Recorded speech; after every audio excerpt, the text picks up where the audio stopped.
Man, you ever have a moment that just stops you dead in your tracks, like the world hits pause and everything you thought you knew just crumbles?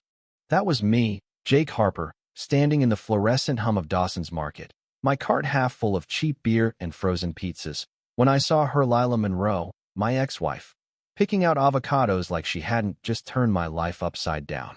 7 months since our divorce, 7 months since I walked away from the biggest mistake I ever made. And there she was, glowing in a yellow sundress, her hand resting on a belly that told me everything. 7 months pregnant, and the math hit me like a sledgehammer. See, Lila and I, we were good once, real good. Met at a community center barbecue, her in this red dress that made my heart skip, me in a flannel trying to play it cool while flipping burgers. She was a social worker, all heart, helping kids from rough homes, and I was just a guy with a small construction business, Harper Builds, trying to make a name in Oak Ridge. We fell hard, got married in that same community center, dreamed of a house with a big yard, kids running around.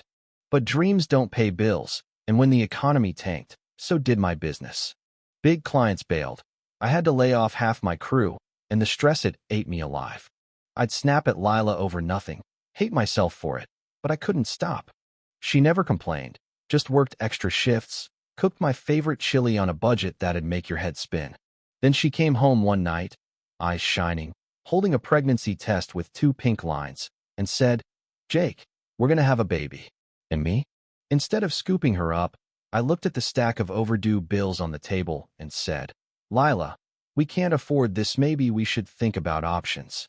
The light in her eyes died right there, and 3 weeks later, she handed me divorce papers, her voice steady but broken. "I won't stay with someone who doesn't want our kid." So there I was in Dawson's, staring at her pregnant belly, my knuckles white on the card handle, realizing she didn't go through with it, chose our kid over me. I followed her out to the parking lot, not proud of it, but desperate to say something, anything. She was already peeling out in her beat-up Toyota, the one that rattled even back when we were together. That night, I sat in my crummy apartment, typing her number, deleting it, typing it again. What do you say to the woman you love, the woman you abandoned because you were too damn scared of being broke? "Sorry I bailed on you and our kid. Hope you're good." "Yeah, right." The next week, I started small, left a bouquet of daisies, her favorite, by her door at Maple Grove Apartments, with a note. "Hope these make you smile. Jay." Then a fruit salad from that deli she loved, a baby name book, little things to say I was thinking of her without crowding her. She called me one night, voice sharp. "Jake, stop with the gifts. Stop following me, yo. Don't get to just waltz back in." I told her, "I'm not expecting anything, Lila. I want to be there for you, for our kid." She hung up, but she didn't say no to child support, so I took it as a crack in the door. Then fate threw me a bone. Lila's boss, Karen Tate, recommended my company for a huge contract with Northwood Developers, enough to save my business. I drove to Lila's place, found her on a bench by the playground, rubbing her back, looking tired but beautiful. "Did you put in a word for me with Northwood?" I asked. She nodded. "You're good at what you do, Jake. Our kid deserves a dad who can provide." That hit me hard. She was still looking out for me, after everything. A few days later, her car broke down in the rain, radiator hose busted. I jogged over with an umbrella, and she snapped, "I don't need your help, Jake." But she was 8 months pregnant, soaked, struggling with grocery bags. "Lila, let me carry those, please."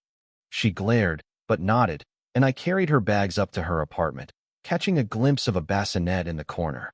I blurted out, "I'm sorry, Lila God. I'm so sorry for being a coward." She just said, "It's too late for apologies, Jake," but she let me pay for the car repair.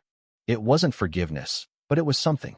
Then one night, 2 a.m., my phone rang. Lila, scared, saying she was having contractions, bleeding a little.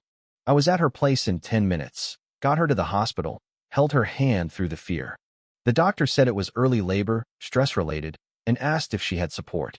Lila glanced at me. "He's been helping lately." That night, we really talked. She admitted she was terrified of doing this alone, and I swore I'd never run again. "1 month, she said, "you can stay in my living room, help with the baby, prove you mean it." 4 days later, labor hit for real. I drove her to the hospital, stayed by her side for 8 grueling hours, watching her strength, her courage, blow me away. At 2:43 p.m., our daughter, Grace Harper Monroe, was born 6 pounds, 12 ounces, with Lila's nose in my eyes. I cut the cord, hands shaking, and when Lila whispered, "Look at what we made," I knew I'd never love anything more. In that hospital room, I got down on one knee, Grace in my arms, and said, "Lila, I want to marry you again. Be a family. Be the man you both deserve." She looked at me, tears in her eyes, and said, "Yes, Jake, but you hurt me once. Don't do it again." 3 months later, we renewed our vows at that community center, Grace sleeping in Lila's arms, my crew cheering like we'd just won the Super Bowl. It wasn't just a happy ending, it was a new start, proof that love, if you fight for it, can beat fear every time. But here's the thing, do you think I deserve that second chance? Or should Lila have shut the door for good? Drop your thoughts in the comments. Hit that subscribe button, and let's talk about what redemption really means.